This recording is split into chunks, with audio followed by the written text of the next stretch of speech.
Ladies and gentlemen, the session of this honorable body is about to commence. Everybody will please rise.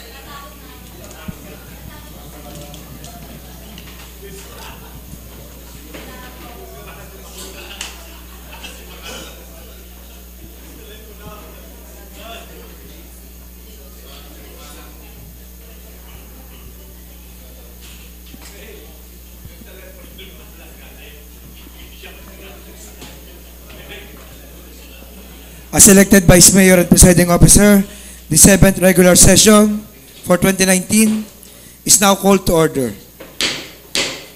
Roll call, Mr. Secretary. The honorable members of the Sangguniang Panlunsod, Honorable Camille Angeline M. Lopez, Honorable Mark R. Spilwan Singh, Honorable Gwendolyn Kuong, Honorable Joel D. Pua, Honorable Ralph Peter S. Sumali, Honorable Oscar M. Gos II, Honorable Merlo P. Silva, Honorable Yunilo A. Katipon, Honorable Afiora Rocofort, Honorable Aris Manuel D. Mendoza, Honorable Nonator Monfero, Honorable Emmanuel A. Di Castro, Honorable John Paulo N. Macala, Honorable Emmanuel T. Recto, and the Honorable Presiding Officer, Honorable Eric B. Africa. Do we have a quorum? We have a quorum. May we request the Honorable John Paulo N. Macala for our invocation.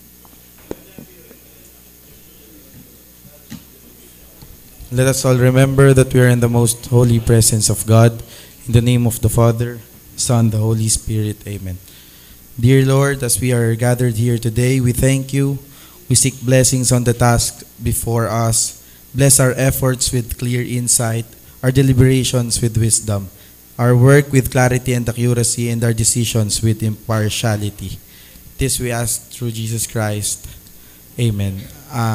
In the name of the Father, the Son, the Holy Spirit. Amen.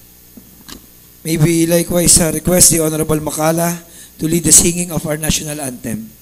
Ilagay natin ang ating kanang kamay sa kaliwang bahagi ng ating dibdib at sumabay sa pambansang awit ng Pilipinas.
Before we proceed to our session, we would like to acknowledge the presence of our students from Batangas State University, Alangilang. Sila po ay nag-observe sa kanilang subject na Philippine Constitution. Nasaan yung mga taga-BSU? Sige. And our students from KLL, AB Communication students. Nasaan kayo? Sige, mag-observe muna kayo ha. Our barangay captain from Barangay Pusil, si Kapitan. Umalis. Joel, asa? Umalis na siya. Sige, si Kapitan. Privilege. The Honorable Katipon is recognized. Ay, naroon din po pala mga SK chairman ng various barangays. Welcome. Maganda. Ako may tatlong topic na maikling privilege speech. Una ho, yun nung isang Lipenya o Lipenyo, si LGBT siguro rin. Yung pangalan niya ay si Chad Kinis sa FB, ang kanyang kwan. So nanalo siya second runner-up sa Q&A ng kay Vice Ganda do sa TV. So nakapost sa kanya, maraming salamat po sa lahat na suporta nung laban ko sa Miss Q&A. Di man po ako natin nasungkit ng corona, naway nabigyan ko kayo kasiyahan, proud to be Lipenyo. Sana magkaroon ako ng homecoming sa atin at ma-acknowledge naman tayo ng ating local governance ay nagbigay mula sa isang lehitimong Lipeño. Siya raw ay isang lehitimong Lipeño at sana ho ito maparepair sa aking komitiba, yung si Chad Kines, at mag-meet ho kami at kilalanin ho ng ating kagalang-galang na Vice Mayor yung kanyang pagpapasaya na ginawa sa local television na show na question and answer dun sa hindi ano nga yung kay Vice Ganda, it's Showtime. Yeah, very popular show. Ay nahingi ho siya ng acknowledgement. So bago natin bigyan ay atin ho muna isasalang sa isang committee hearing at atin hong pag-aaralang mabuti kung ano hong maganda. So I request the good City Vice Mayor na siya hong madalas hong nagkumikilala sa mga taong Lipeño na gumagawa ho ng kabutihan o pagpapakilala sa Luzon na Lipa. Pwede hong ma-refer sa committee ng tourism at saka ho ng good government. Ha? Bakit? Refer to the Committee on LGBT. Yan, LGBT. Kalwa ko hong privilege speech, tungkol ito sa aming kaibigan at ito pala yung naging muntik ng bayaw ng ating kagalang-galang Owing de Castro na may nabibinbin ho ditong isang 100 square meter, itong jet best by Lito Tapay para sa kanyang isang counting construction na hiningan ng engineering ng SUP. Yun ho kanyang application ng silo ng jet best ay nabibinbin. So akin ho sana sa tamang oras amin hong pakikiusapan ng chairman na makuha ho yung request ni Mr. Tapay sa SUP at maisalang ho sa isang pagpasa ng isang resolusyon. Ito ho ay matagal-tagal na ho sa ating komitiba. Mr. Chairman, may be recognized. Refer to the Committee on Land Use. The Honorable De Castro is recognized. Yung pong binanggit ni Kagawad Nilo tungkol kay Lito Tapay, yung po 100 metro kwadrado. Ay bakit po inabot na po ng mahigit na kulang-kulang 2 taon ay hindi pa natin nabibigyan ng SUP? Ano kaya pong dahilan? Kaya po ako'y nakikusa sa mga kasamahan, pagkaganon ng mga sukat na 100 metro kwadrado, tatayon po yun ng silo eh. Yung po silo, yung po parang yung kanang mais, mixer. Kaya po ako'y nakikusa sa mga kasamahan ko na wag na naman pakatutulan pa yung bagay na maliit na ganun. Maraming po salamat, Mr. Chairman. Okay, salamat po Kakaweng. Siguro nagkaroon lang ng kaunting problema mga documents kaya gano'n. So pamayahon sa tamang oras atin hong pagtutulungan. At ay katlo ko privilege.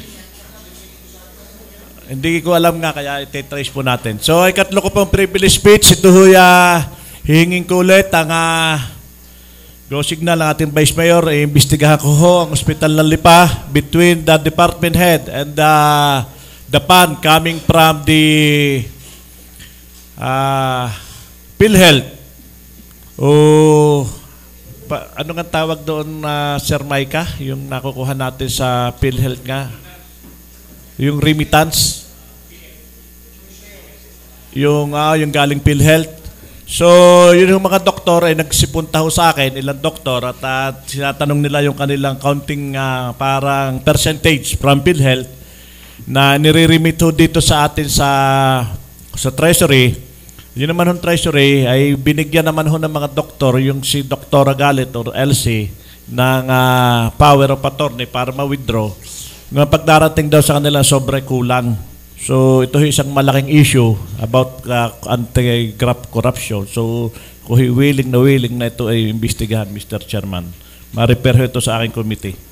Sa lalong refer to the Committee on Good Government and Committee on Health. Privilege. And also, nasa agenda ka ho yata yung kay Mr. Jeso. Nasa agenda, so pamayan na sa tamang oras. The Honorable Gozos is recognized. Mr. Chair, magandang umaga po sa lahat po ng mga bisita, sa mga kasama ko konsehal. Mr. Chairman, may mga nakausap po ako mga SK noong mga nakaraang araw. At sa tingin ko po ay nahihirapan po sila mag-ayos ng kanilang budget sa mga barangay nila. Kaya po gusto ko po sanang pakiusapan ang chairman natin na si Consul Paulo na mag-organize po ng isang seminar para po sa lahat ng mga SK chairman at SK councilors ng bawat barangay dito sa atin sa lungsod ng Lipa upang maturuan po sila kung paano po nila aayusin ng tama ang budget nila sa kanilang mga barangay. Yun lamang po, Mr. Chairman, at maraming salamat. Chairman, refer to the Committee on Youth and Sports. The Honorable Macala is recognized. Magandang umaga po sa ating lahat. Pinapasigundahan ko lang po at sinusuportahan ng layunin po ng ating Honorable Cosos sapagkat ang ibinaba po sa amin ay isang hamak na papel lamang po at hindi po naman na yun po ang guidelines daw po ng aming pagbabudget at hindi naman po totoong na explain sa amin kung ano po ba dapat ang aming gawin. So, at ako po ay uling nagpapasalamat kay Consel Junjun sa kanya pong initiative na ito. Yun lamang po, maraming salamat. Chairman, The Honorable De Castro is recognized. I denounce sa nangyayari yung sa SK. Kasi ang mga SK hindi ho makakilos sa kanilang mga proyekto. May mga pinangako rin man sa kabataan, kapwa nila kabataan. Kaya sinusuportan ko si Consul Gosos. Marami pong hinahingi ang mga kabataan. Sila daw nahihirapat. Hanggang ngayon, hindi ma-withdraw ang kanilang pondo. Although under the law, mayroon silang kakibat na obligasyon at mayroon din naman silang pundong makuha sa kanilang bawat barangay. Kaya po gusto kong sa malalong madaling panahon maimbestigan ito at bakit nagtatagal at hindi maturo ng ating mga SK. Thank you po, Mr. Chairman. Refer to the Committee on Good Government. The Honorable Silva is recognized. Mr. Chairman, good morning. Sa akin, Juan, in my little thought, Mr. Chairman, sa akin ng tingin, dapat ay patawag ho natin ang budget officer, ang treasurer's office, at saka ho siguro itong auditing office, finance office, finance group pati, no? Nasa ganun, Mr. Chairman, siguro hindi naman ho kinakailangan agad-agad na mag-seminar ang mga bata. Dapat siguro, malaman nila muna ano ang proseso, paano nila mailabas ang pondo, in what way. Siguro makakasagot lang ho niyan, itong mga departamentong ito. Siguro ho, Mr. Chairman, may mga pagkukulang siguro na dokumento. Sa akin tingin, yun lang naman ho yun lang 3 departamento ngayon ang makakasagot kung bakit ho ang pondo ay hindi po mailabas. Sa akin tingin, Mr. Chairman, kung ating seminar pa, it takes a long time. Ngayon, kung ipatawag ho natin, yung mga, hindi ako kontra doon sa pa-seminar. Tama lamang ho yan. It's a training din ho sa ating mga kabataan. Kaya lang, ang kailangan ho natin, immediate action. So, ang immediate action, nakita ko, ipatawag natin ngayon din, ang treasurer, ang budget, ang accounting, siguro, in this morning, tapos ang isyong iyan. The Honorable Rocafort is recognized. Mr. Chair, with all due respect to our SK Federation President, Konsehal Paulo Macala, last year, as chair of the Committee on Budget and APRO, we initiated a seminar regarding the preparation of budget for SK Fund, Mr. Chair. That was last year. Inimbitahan po namin ng SK Chairman together with the SK Treasurer who will handle the funds. We invited as speakers the City Budget Officer, the City Accountant, and the COA. But siyempre, hindi sila darating. The budget and the city accountant, Mr. Chair. And on that particular seminar, because of the passage of the SK Reform Act, and it was already signed, this, for the information of everybody, the SK Reform Act is a new law that empowers the SK. That is why matagal pong nawala ang SK, inantay po yung SK Reform Act. Ito po yung bagong batas to empower the SK to handle their own accounts. Sila ho ang mag-manage ng sarili nilang accounts.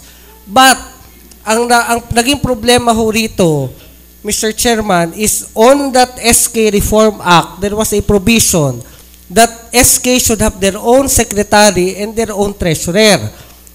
Inantay po ang COA guidelines at saka ang DILG at ang DBM. Yun po yung sinasabi ni Pau Pau na papel. Hindi, DILG and DBM, joint circular. Yan ho yung guidelines na sinasabi ni Pau Pau. Ang problema ho rito, wala pa rin dun sa guidelines, malinaw na tinutukoy kung paano ang magiging takbo ng SK Treasurer at SK Secretary. Kasi po, Mr. Chairman, the SK Treasurer and the SK Secretary, the SK Treasurer will release the fund. Meaning, ang SK Treasurer banded. Magre-release ho ng napakalaking halaga ng SK Fund. Pag nag-release ho at naging banded ang SK Treasurer, the SK Treasurer is accountable. Meaning, pwede ho silang mahabla, pwedeng makulong ng ombudsman because they are banded. The problem is, wala silang sweldo. Pwede silang isama sa sweldo ng barangay, but there will be double account because the barangay has SK Treasurer, barangay treasurer. Dapat ho, ang ginagawa dito ng SK Federation, hindi lamang ho ng SK Federation ng Lipa, kundi ng SK Federation ng Lalawigan ng Batangas at ng SK Federation ng buong Pilipinas, ay kinu-question nila yung National Youth Commission because sila ho ang author ng batas na linawin kung ano baga ang ibig sabihin sa batas, Mr. Chair. Hindi ho yung ganitong paikot-ikot na lamang na mag-seminar ulit kayo, wala na namang kalalabasan kaya ako'y nagagalit. Pangalawa, Mr. Chairman, ay ang napagkasundoan ho namin doon ay made a request to the budget and to the accounting that hanggat walang malinaw na guidelines, just for the sake na makapag-release ng perang SK, the old system shall prevail. Meaning, kung paano ho ang mga SK dati nagre-release ng pondo na pinadadaan sa barangay captain at ang barangay treasurer na nagre-release, ganun muna ang sistema ngayon until such time na wala pa ring malinaw na guidelines dito po sa mga SK natin. Ang problema, sila ho'y aabutin ng election ban. Kaya sa ayaw at sa gusto ho ninyo, masamang palad, ay hindi ho kayo makakapag-release ng pondo hanggang March dahil aabutin ho kayo ng election ban. So ito ho ang hamon ko sa SK Federation. Iparating ho ninyo ang hinaing ninyo sa Federation ng probinsya nang sa ganoon, ang probinsya iparating ito sa National Youth Commission. Yun lang ho ang magiging solusyon natin dito. Paikot-ikot na ho ang mga SK sa budget nila na hindi nila marirelease. Yun ho ang sentimiento ng lahat ng SK ng Lipa na ipararating ko sana at ipinararating ko ho ngayon sa ating SK Federation President. Chairman. Kung sino ho ang gustong makipagdebate sa akin ay The Honorable Makala is recognized. Mr. Chairman. Ang bali po ang nangyari po kasi ay for the past few weeks po ay ako po ay nag-i-inquire sa 3 department na ito. Which is ako po ay nagtataka at iba-iba po ang sinasabi nila. Meron pong sinasabi ng budget office na pwede naman po at walang problema. Pero pagdating po sa accounting ay dinidiscourage po nila at wag daw po kaming maglabas ng pondo. Nagwa-wonder nga po ako kung bakit. Nag-query rin po ako sa COA. Ang sabi naman po nila ay since wala pong guidelines ng disbursement, status ko daw po tayo at old way ang gagamitin. Pero yun nga po ay ako po ay naguguluhan sapagkat nung last year po tayo ay nagkaroon ng counting training seminar. Napagkasunduan po na wala na pong problema pero ito na naman po tayo. Iba-iba na naman po ang kanila pong mga sinasabi po sa amin. Pero Mr. Chair, again, I mentioned to our SK Federation President and to our SK Chairman as well as to the accountant and budget that if there will be problems regarding the release of this fund, please notify me so that I will inform the accounting office na may problema na iba ang sinasabi nila. Dahil yan hong mga opisina na yan ay akin hong pinagagalitan. Mr. Chairman, Wala kaya kinalaman dyan ng mayor? Wala ho. Sabihin ng Chairman. mayor, halimbawa, i-release ang pondo sa pamamagitan ng executive order. Hindi ho pwede yun? Wala ho. Chairman, Because will be violating the Reform Act. The Honorable De Castro is recognized. I want to make a inquiry sa iyo, Kagawad Rocaport. Hindi Sige naman ho. ako para makipagdebate sa iyo. At wala man tayong dapat pagdebatihan. Ito yung ating ginagawa rito para matulungan natin ang SK. Ang tanong ko lang, is it mandatory on the part of the kung sino man ang treasurer o budget officer ng SK to post IV band? Yes, Mr. Chair. Pagka po ganyan ang problema ay talagang hindi kaya po ng mga kabataan. Saan ka kukuha ng panggarantiya, pang-band? Ay ang halaga ho ng pera ng SK hindi ho nababa sa 1 milyon. Saan ho kukuha ng pangkuanya mga yan? Kaya dapat tama ang mukha ni Kwan ipadating yung si Isigera, yung artista, dati yun ang Kwan, ngayon wala, tinanggal na kinuwestiyon ko ang kanyang appointment. Oh. Ang presidente ho ng National Youth Commission ay si Raulo. Yung nagsasabing tanggalin sa scholarship ang mga aktivistang estudyante. Dapat po, tinitira rin yun ng mga SK. Kaya si Isigera po, yan yung kinuwestiyon ko ho, na bakit siya nga hawak ni na artista. Kaya po yan ni voluntaryong nag-resign kasi ma-antigra po yan eh. Binanggit ko po yan sa aming sa IBP. Ngayon, ito pong binabanggit ni Kagawad Rocaport ay irikta nang ipaabot sa Youth Commission. Bakit? Saan kukuha ng pampundo o pang-banda ang ating mga kabataan? Ay wala namang pera mga yan. At saka kayo merong Kagawad Paulo, kayo nung mag-eleksyon kayo ng inyong mga direktor, ay kayo nag-eleksyon din ng mga treasurer.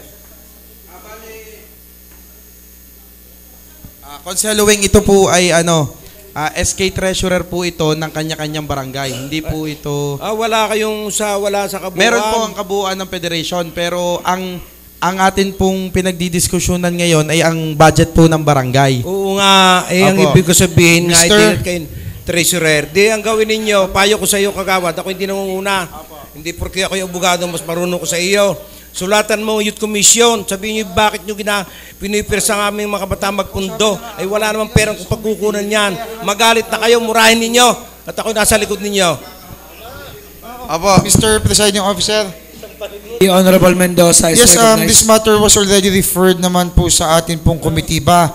Ang pinakamaganda nga ho siguro talaga ay magkameron ng isang committee hearing na naandiyan na ho lahat ho ng taong concern, including our SK chairman and mga councilors para kaharap po sila at alam kung anong mga gagawin. And I think ang makakasagot nga po diyan ngayon para humailabas ang pondo will be the budget, accounting, at COA kung kailangan po na andiyan. Kasi meron hong nakausap na rin naman kanina na na-mention na if ever na hindi pa i-implement ang SK Reform Act, it will be status quo and the old way will be implemented. So, mas maganda ho na naandito na ho, committee hearing, at ng lahat na ho ng taong concern ay imbitahan para ho may release kaagad at matulungan ng ating mga SK. And therefore, Mr. Chair, please jointly refer this to the Committee on Budget and APRO, Mr. Chair. The Honorable Silva is recognized. Salamat, Consel Bibong, at sinigandahan mo yung idea ko. At isa pa, Mr. Chairman, siguro ho, para ho lalo mas maganda, siguro, tayo dito sa Sangguniang ay tayo ho ay maggawa na isang resolution requesting the DBM and the Youth Commission and the Presidential Youth Commission to release guidelines for the disbursements of funds for all the SK in the city of Lipa, Mr. Chairman. Siguro in the right time, with the permission of the SK Federation President, Pao Macala, I will be the one who will make a motion on that particular subject matter, Mr. Chairman. Sige po. Chairman, Privilege. sandali lang po. Sige po, the Alam Honorable po De nyo, Castro is nakakarapot sa aking recognized. kalaman na mga kagawad, yung mga kabataan ho, ay nakaka-withdraw ng pundo nila pero pinadadaan sa barangay captain. Ang project ay pinalalabas na project ng ng SK. Pero ang mag-a-aproba ay ang barangay captain. Ewan ko kung totoo yun. O yan. Kaya ho nagiging mendicant ang ating mga kabataan. At the mercy of the barangay captain. Huwag manasaktan ng mga barangay captain. Huwag magagalit sa akin ng barangay captain. Kasi po itong SK, kailangang independent to. At walang dikta kanino man ang pagpapatakbo ng SK. Yun po lamang. Privilege. The Honorable Silva is recognized. Mr. Chairman, alam mo nyo, nakita ko ho na last year, ako hiniprivilege speech dito tungkol po sa ating mga doktor dito sa Ospital ng Lipa. Tama si paring Nilo, 50 ilan? Ilan? 75 doctors ay JO on call. Diga ho. Ang tanong lang ho, Mr. Chairman, ang Ospital ng Lipa, nandyan na. Ano man ang mangyari, sa ayaw at sa gusto natin, tingnan natin ang masamang gulo or magandang unggulo, nakakatulong ang Ospital ng Lipa sa ilan nating mga kababayan, sa mga kababayan nating mahihirap. Kaya lang, Mr. Chairman, the question is this: hanggang kailan tayo mag-hire ng doktor on call? Siguro, Mr. Chairman, itong bagay na ito yung nai-repair na sa committee. Ang gusto ko lang, Mr. Chairman, muling kalampagin natin ang komitiba dahil nakatapos na huli ay 1 taon. Pero sa budget ho, hindi ho natin naisama.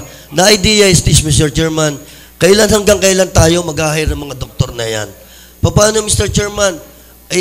Kung ako ho ang doktor, ako'y on call, may uoperahin ako mamaya, ang bayad sa akin sa private, 400,000, tatawagan ako at may pasyente sa Ospital na Lipa, sino ho kaya ang uunahin kong operahin? Yun nung may 4,000 ako, or itong libre o nasweldo ako ng 54,000 a month. Sa akin tingin, Mr. Chairman, ay kahit ito naman sinong doktor, ay siguro yung uunahin yung pasyente na nasa pribado. Kaya siguro, Mr. Chairman, yung idea ko ho, na sana tayo, ang pamahalaan ng lungsod na Lipa, magpaaral ng 3 o 5 anak mahirap para maging doktor. Maging 3 o 5 anak mahirap para maging dentista, maging x-ray technician, nurse, at nasa ganun, Mr. Chairman, ang mga batang ito ay pagkatapos na makagraduate, pagkatapos maging mga doktor, 3 taon na magtrabaho sa Ospital ng Lipa ayon sa sweldo ng gobyerno. Ibig sabihin, Mr. Chairman, hindi lang masabi nating study now, pay later. Ang maganda ho dito, itong mga kabataang ito, hindi lamang natin natulungan ang mga darating pang pasyente ng lungsod ng Lipa. Dahil ano man ho ang mangyari, ang Ospital ng Lipa ay nariyan na, ang Ospital ng Lipa yan, hindi yan sa paliit, kundi yan sa palaki. Dahil habang tumatagal, lalong dumarami ang nangangailangan ng serbisyo ng Ospital ng Lipa. Lalo na, Mr. Chairman, sa mga private hospital, lalo hong nakikita natin pamahal ng pamahal. Ay ang ating mga kababayan, Mr. Chairman, ay wala ho, kaya ho, ang mga konsehal, si Vice Mayor, nahihirapan. Ay, lapit na lalapit. Ay, ano gawang mangyayari sa kunti nating naiitulong kumpara sa mga gastusin ho ng isang na ospital. Kaya, Mr. Chairman, mulit-muli, akin nung nire-request na ito ho ay may repair sa tamang komitiba at nasa ganun, Mr. Chairman, mapag-aralan natin, masusin natin mapag-aralan na tayo mismo sa Lipa City Government, tayo makapagpaaral ng mga kabataang kailangan ng Ospital na Lipa na sa ganun ho, mawala na ang mga doctors on call, kundi mga doktor na siya hong magiging madidetail sa Ospital na Lipa, Mr. Chairman. Refer to the Committee on Health and Education and Appropriations. Privilege. Kung wala na po, we'll proceed to the reading of the minutes of the previous session and approval of the same. The Honorable De Castro is recognized.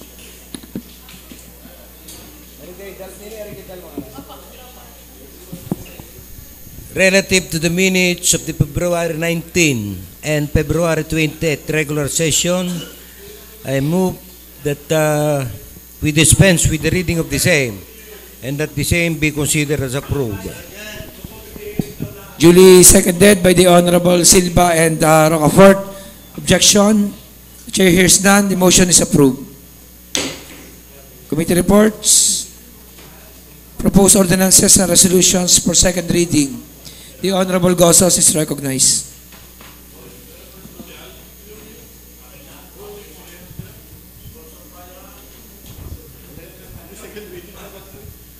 Mr. Chair, may I request that we dispense the reading of committee report number 2019-001 regarding po to sa privilege speech ni Consial Nilo Katipon for requesting the renaming of Barangay Talisa Elementary School to Candido Empesa Memorial School and the same be approved for second reading. Seconded. Discussion. Mr. Chairman, The Honorable I move De Castro that is we recognized. put on record the member of the committee and the chairman who submitted and approved the committee report. Okay po, Mr. Chair. Sino kang Duly membro? noted. Ang member po ng committee ay si Consial Bibong and si Attorney Oweng De Castro. May request also to the August body na sponsored by Junjun Gozos, Leonilo Katipon, Oweng De Castro. Ilagay po sa headings po ng kwat. Ito yung history. ano yan?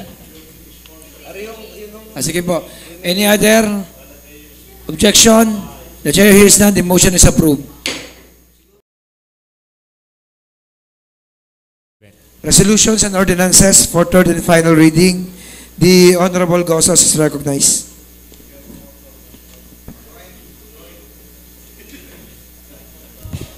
Mr. Chair, I move that we approve committee report number 2019-001 for third and final reading. Jointly moved and seconded. Any objection? The chair hears none. The motion is approved for third and final reading.